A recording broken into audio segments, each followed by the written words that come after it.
Bienvenue dans le podcast Français Facile. Un petit moment pour progresser ensemble. N'oublie pas de t'abonner et de liker si tu aimes. Marc, tu as une minute? J'aurais besoin d'un conseil. Je suis un peu perdu. Oui, bien sûr Chloé, dis-moi tout. Qu'est-ce qui se passe? Tu as l'air soucieuse. Alors voilà, je dois envoyer ce colis à ma grand-mère pour son anniversaire. C'est la semaine prochaine, donc il faut que ça parte assez vite. Le problème, c'est que je n'ai jamais vraiment envoyé de colis par moi-même, je pâchais toujours par mes parents. Et là, je regarde sur le site de la Poste, et il y a tellement d'options. Colissimo, Chronopost, lettres suivies. Je ne sais pas du tout quoi choisir. Ah, oui, je comprends. Au début, ça peut paraître compliqué, mais en fait, c'est assez logique. Montre-moi ton colis. Il est gros? Il est lourd? Pas vraiment. C'est un petit vase que j'ai trouvé chez un antiquaire.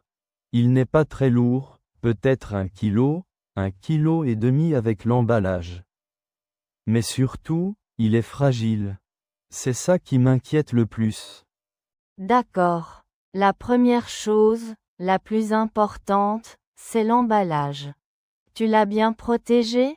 Je l'ai enroulé dans du papier journal et je l'ai mis dans cette boîte à chaussures. Ça suffit, non? Oula, non, pas du tout. Surtout pour un vase. Il faut absolument que l'objet ne bouge pas du tout à l'intérieur du carton. Le papier journal c'est bien, mais le mieux c'est le papier bulle. Tu en as? Et la boîte à chaussures, c'est un peu léger. Il faudrait un vrai carton, plus solide. On va arranger ça. J'ai du papier bulle et des cartons qui restent de mon dernier déménagement. Ah, super, tu me sauves la vie. Je ne pensais pas que c'était si important. Je suis vraiment novice. C'est la règle d'or. Un bon emballage, c'est 90% du travail. Une fois qu'on aura bien calé ton vase dans un bon carton avec plein de papier bulle, on pourra parler des options d'envoi. Bon, astérisque, il ne faut pas y aller par 4 chemins astérisque. Pour un colis comme ça en France, le plus simple et le plus courant, c'est le Colissimo. Colissimo, c'est ce que je vois le plus souvent. C'est livré en combien de temps en général? L'anniversaire de ma grand-mère est mardi prochain. Normalement, un Colissimo standard, c'est livré en 48 heures, donc 2 jours ouvrés. Si tu l'envoies demain, qui sera jeudi, il devrait arriver samedi ou au plus tard lundi. Tu es largement dans les temps. D'accord. Et si jamais, je ne sais pas, si le colis se perd ou si le vase arrive cassé malgré tout? Il y a une assurance? Oui, tout à fait. Avec Colissimo, tu as une assurance de base qui est incluse. Elle couvre une certaine somme, je crois que c'est autour de 23 € par kilo. Si ton vase a plus de valeur, tu peux prendre une assurance complémentaire, qu'on appelle une recommandation. Tu as plusieurs niveaux, R1, R2, etc., qui assurent le contenu jusqu'à une valeur plus élevée. Ça coûte un peu plus cher, évidemment. Il a une certaine valeur sentimentale, mais je l'ai payé une 50aine d'euros. Je ne sais pas si ça vaut le coup de payer une assurance en plus.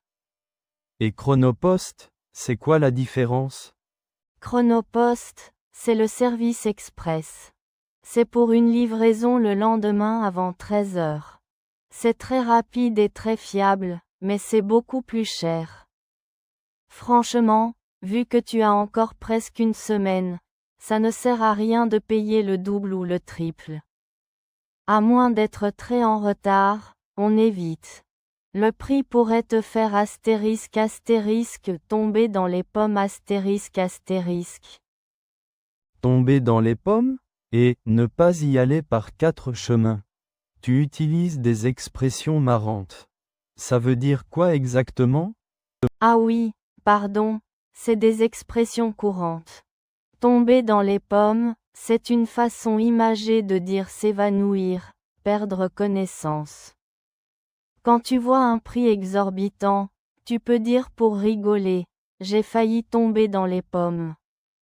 Et ne pas y aller par 4 chemins, ça veut dire aller droit au but, être direct, ne pas prendre de détours inutiles pour dire ou faire quelque chose.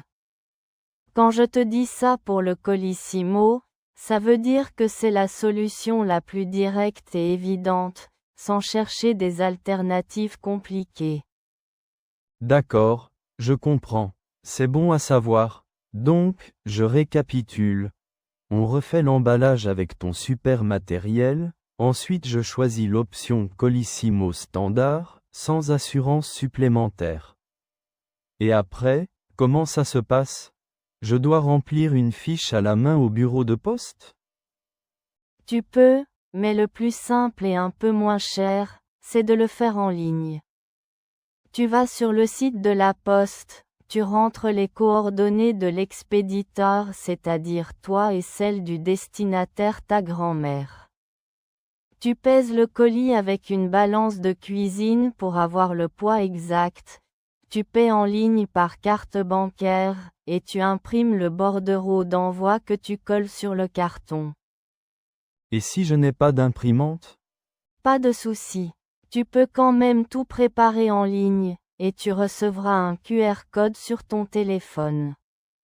Au bureau de poste, il y a des automates où tu scannes ton code, et l'étiquette s'imprime toute seule. C'est super pratique. Ensuite, tu n'as plus qu'à la coller sur le colis et le déposer au guichet.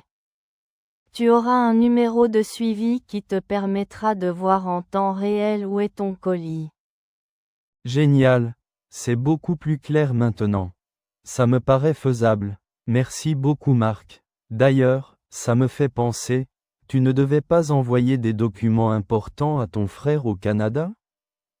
Si, justement, tu fais bien de m'y faire penser.